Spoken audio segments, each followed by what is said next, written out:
വൃശ്ചികപ്പുലരിയിൽ ശബരിമല സന്നിധാനത്ത് വൻ ഭക്തജന തിരക്ക്. പുലർച്ചെ 3 മണിക്ക് ക്ഷേത്രം തന്ത്രി കണ്ഠരര് രാജീവരുടെയും കണ്ഠര് ബ്രഹ്മദത്തന്റെയും സാന്നിധ്യത്തിൽ മേൽശാന്തി അരുൺകുമാർ നമ്പൂതിരി നട തുറന്നു.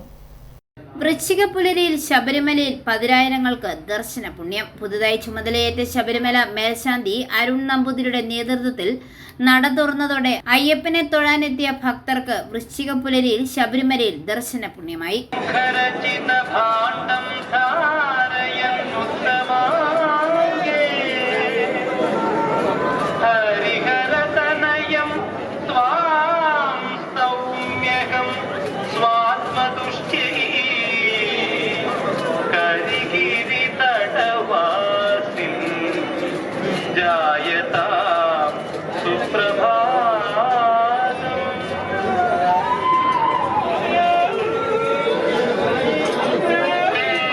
രാവിലെ തന്നെ ദർശനത്തിനെത്തിയ തീർത്ഥാടകരുടെ വലിയ തിരക്കാണ് അനുഭവപ്പെട്ടത്. തന്ത്രി കണ്ഠരര് രാജീവരുടെ സാന്നിധ്യത്തിലായിരുന്നു നട തുറന്നത്. Devaswom board president PS Prashanth, അംഗങ്ങളായ advocate A Ajikumar, G Sundaresan തുടങ്ങിയവരും രാവിലെ ദർശനത്തിനെത്തിയിരുന്നു. രാവിലെ 3 മണിക്ക് തുറന്ന നട ഉച്ചയ്ക്ക് 1 മണിക്ക് അടയ്ക്കും. തുടർന്ന് വൈകുന്നേരം 3 മണിക്ക് വീണ്ടും തുറക്കുകയും രാത്രി 11 മണിക്ക് നട അടയ്ക്കുകയും ചെയ്യും.